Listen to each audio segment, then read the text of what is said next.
Like Vice TV's Dark Side of the Ring, this story features jealousy, mistrust, and betrayal. But it ends very differently. In the early 1980s, pro wrestling was still a territorial game. Hulk Hogan was the most popular star in the Midwest, while Rowdy Roddy Piper was known and had extreme heat, but they were on a path to collide at WWF's War to Settle the Score event in February 1985. The main event, which aired on MTV, featured Hogan defending his WWF World Heavyweight Championship. The tension between him and the challenger Piper was palpable throughout the match. That is, until Roddy's buddies Paul Orndorff and Bob Orton Jr. interfered, causing his disqualification and an ultimate win for Hulk Hogan. But there was much more going down behind the scenes to fuel this feud than met the eyes of MTV's record number of viewers. Hogan and Piper's disdain for one another first began to fester in 1984 when Roddy attacked pop princess Cyndi Lauper and wrestling manager Lou Albano during an awards ceremony, following a storyline, of course. Hulk Hogan made the save as planned, taking the story in a new direction, one that terrified Roddy. He worried America would hate him for what he did to Cyndi Lauper. Girls just want to have fun, not get their ass kicked. As Piper and Hogan geared up for Settle the Score, it became clear that working together would be nearly impossible. WWF owner Vince McMahon says Hulk didn't trust Roddy, and that seemed to go both ways. Piper described Hulk's WWF deal as signing with the devil. Resentment between the future Hall of Famers continued to grow as they worked out the creative for that Settle the Score match. Piper was notoriously protective over the record of his wins and losses. Hogan described his foe's strategy at the time as a lot of take and not much give. But Rowdy Roddy stuck to his guns. Even years later, when asked in an interview why he refused to be pinned by Hogan, Piper was all, "You're damn right, isn't that the idea?" He believed rarely being pinned would make it more meaningful when he was. Hulk was frustrated by that mentality and felt it made Roddy difficult to work with. "I'd hit Piper and it would be like hitting a brick wall. He didn't move," Hogan has said. So they didn't really get to settle the score as the event suggested when that match ended in that DQ. But Hogan and Piper's real-life friction was so apparent throughout the bout that fans wanted to see more. The timing couldn't have been better. Hogan and Piper might have been the last guy each one would have chosen to work with, but their destinies were about to crash into one another, just like their egos. Vince McMahon was booking the first ever WrestleMania, promising to make it the greatest wrestling event of all time. So he obviously needed the hottest rivalry in all of wrestling for his main event. Plus, in 1985, Hulk Hogan was Vince's guy. All the WWF eggs were going into the Hulkamania basket. Roddy could see McMahon protecting who he considered to be his top guy and was admittedly jealous. Back then, they were paying Hogan more than myself. They would put Hogan in a limousine with cops around him and let me get stabbed. I've been stabbed 3 times. Roddy also says it was clear Hulk was hot at him over his refusal to do the job at Settle the Score.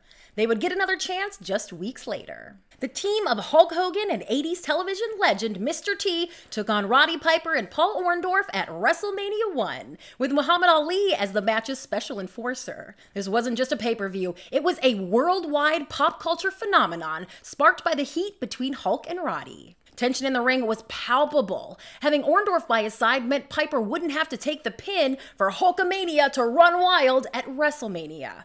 But he had more than Hogan to worry about. Roddy and Mr. T didn't get along very well either. The 8-team star felt Piper was disrespectful to him, and he was probably right, as Rowdy Roddy has said repeatedly since then that he did not appreciate an actor coming in to play wrestling. "I was going to take him out in the match for good," Piper admitted, "but I didn't do it." Of course he didn't do it. Hogan has said he was adamant about protecting his Hollywood friend in the ring and was obviously intimidating enough to force Roddy to think twice. The match still had plenty of heat, though, until it ended predictably with Hogan pinning Piper's teammate, Paul Orndorff. While Hulk and Mr. T stood victorious at the end of WrestleMania I, Roddy knocked the ref out before storming backstage. Had the very real rivalry between these main eventers ruined their ability to work together ever again?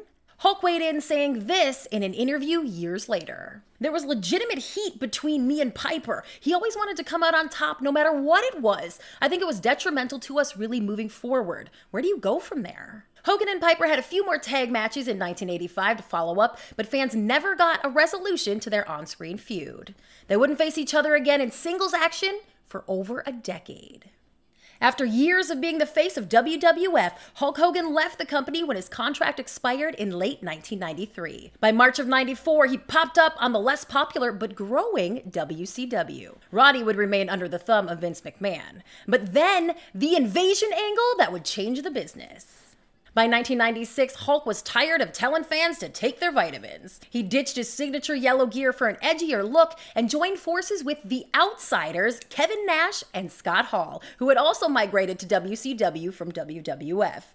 These three huge stars together became the New World Order, and Hulk upgraded himself to Hollywood Hogan.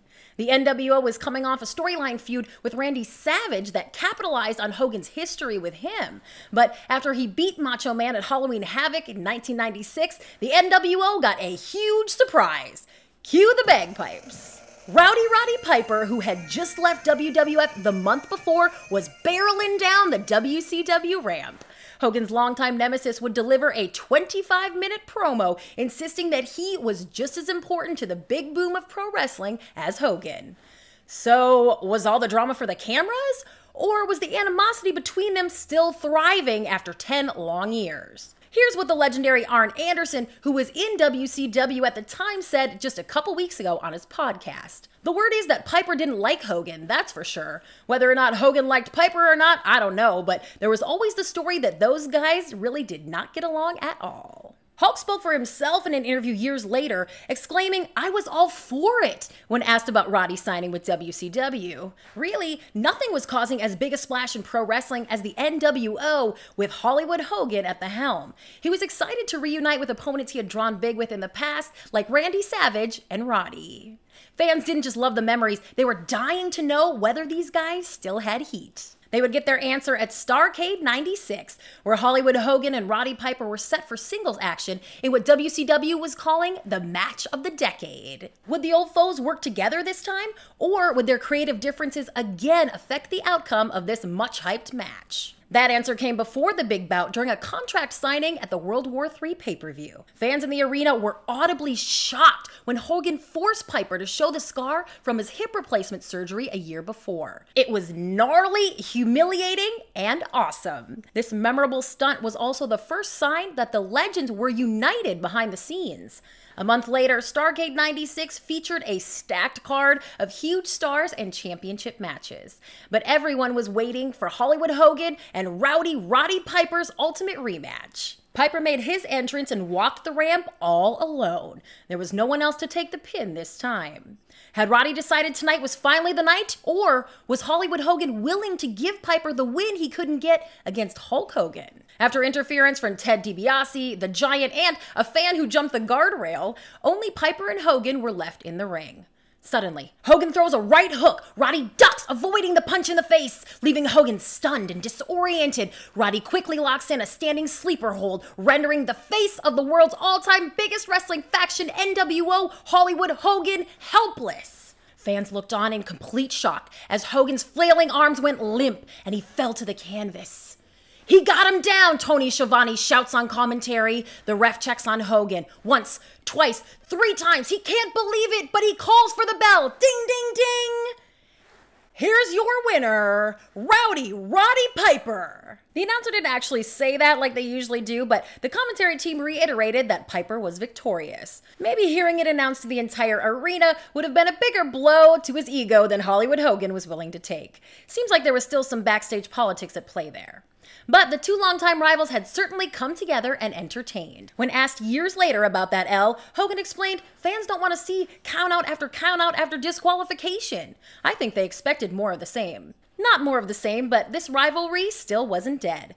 Hogan would put his WCW World Championship up against Piper at Super Bowl VII and again years later in 1999. Unlike the past, Piper and Hogan seemed to be on the same page at WCW, but they still hadn't settled the score in Vince McMahon's ring until Judgment Day 2003. Roddy and Hulk, aka Mr. America, faced each other for the final time, putting their on- and off-screen feud to rest. In a beautiful display of mutual respect, Hulk Hogan leg dropped, then pinned Rowdy Roddy Piper. In 2005, both superstars were inducted into the WWE Hall of Fame, partly thanks to their legendary work together. On stage, the men hugged and praised each other. They would appear together several times over the years in a WrestleMania 30 promo referencing their storied history, and on Raw in 2014 to celebrate Hulk's birthday. They reportedly talked often, and even their daughters Brooke Hogan and Teal Piper are best friends. Pro wrestling suffered a huge loss in July 2015 when Roddy Piper passed away after suffering a cardiac arrest. For his friend Hulk Hogan, it was a huge blow. "I will forever miss him," he told TMZ, adding, "He was my best friend. He is a legend." They had spoken on the phone just 2 days before. From bitter rivals to best friends, a legendary feud on camera and behind the scenes that ultimately brought out the best in both performers. That's the bright side of the ring. I'm Christy. Make sure you subscribe so you don't miss the next one, and follow me at Christy Reports. Thanks for watching.